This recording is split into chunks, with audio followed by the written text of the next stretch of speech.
Hi all, Assalamu alaikum, good morning. Hope you are doing well, get Ami here. എല്ലാവർക്കും സുഖമാണ് സന്തോഷമാണെന്ന് ഞാൻ വിചാരിക്കുന്നു. Okay great.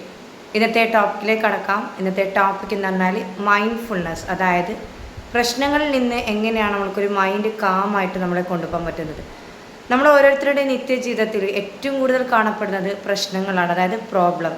ഈ പ്രോബ്ലത്തിലൂടെ കടന്നു പോകുന്ന സമയത്ത് നമ്മൾ ഓരോരുത്തരും ചിന്തിക്കാറുണ്ട്, എങ്ങനെയെങ്കിലും ഒന്ന് തീർന്നു കിട്ടിയേനെ അല്ലേ, എങ്ങനെയെങ്കിലും ഈ പ്രശ്നം ഒന്ന് ഇല്ലാതാക്കിയേനെ. പ്രശ്നങ്ങൾ എന്ന് പറയുന്ന സമയത്ത് ഒന്ന് നമ്മളെ കൂടുതലായിട്ട് അതിൽ നിന്ന് ഒരുപാട് പാഠങ്ങൾ പഠിക്കാനാണ്. നെക്സ്റ്റ് അതിൽ നിന്ന് നമ്മളത് പാഠങ്ങൾ പഠിച്ചത് മനസ്സിലാക്കി അതിനെ ഒന്നും കൂടി ബെറ്ററാക്കാൻ വേണ്ടിയിട്ടാണ് ഈ പ്രശ്നങ്ങൾ നമുക്ക് തരുന്നത്. അപ്പോൾ മൈൻഡ്ഫുൾനെസ് പ്രാക്ടീസ് ചെയ്തിട്ട് എങ്ങനെയാണ് ഈ പ്രശ്നത്തെ കുറച്ചും കൂടി നമ്മളൊന്ന് ഇല്ലാതാക്കാൻ വേണ്ടിയിട്ടുള്ള ടിപ്സ് ഞാൻ പറഞ്ഞു തരാം. ആദ്യം നമ്മളൊന്ന് സൈലൻ്റായിട്ട് ഒരു ബെഡ്റൂമിൽ ഇരിക്കാം. രണ്ടാമത്തെ ടൈം എന്ന് വെച്ചാൽ മൊബൈൽ ഫോണൊന്ന് മാറ്റി വെക്കാം. മൂന്നാമത്തെ കാരണം വെച്ച് കഴിഞ്ഞാൽ ആ ഒരു പ്രശ്നം വരുന്ന സമയത്ത് 3 times let go let go let go എന്ന് പറഞ്ഞുകൊണ്ടേ ഇരിക്കുക. നാലാമത്തെ കാരണം വെച്ച് കഴിഞ്ഞാൽ റീഡ് ബുക്ക്, അതായത് നല്ല രീതിയിൽ ബുക്ക് വായിച്ചുകൊണ്ടേ ഇരിക്കുക.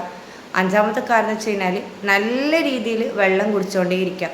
ഈ വെള്ളം കുടിക്കുന്നതിന് പ്രത്യേകത എന്ന് വെച്ച് കഴിഞ്ഞാൽ നമ്മളെ മൈൻഡ് നല്ല രീതിയിൽ എന്താ പറയുക, അത്രയും ഡീപ്പായിട്ട് പ്രവർത്തിക്കുന്നതായിരിക്കും. ഈ ഓരോ കാര്യങ്ങളും നിങ്ങൾ ഡെയിലി പ്രാക്ടീസ് ചെയ്യുകയാണെങ്കിൽ നിങ്ങൾ അത്രയും മൈൻഡ്ഫുൾനെസ് ആയ ഒരു പേഴ്സണായിട്ട് മാറുന്നതായിരിക്കും.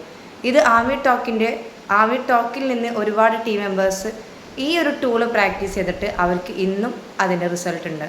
ഇറ്റ്സ് മീ ഗേറ്റ് ആമി ടോക്ക്. എൻ്റെ ചാനൽ ഇതുവരെ സബ്സ്ക്രൈബ് ചെയ്യാത്ത ടീം മെമ്പേഴ്സ് ആണെങ്കിൽ പെട്ടെന്ന് എൻ്റെ ചാനൽ സബ്സ്ക്രൈബ് ചെയ്യാനാണ്. Thank you, by.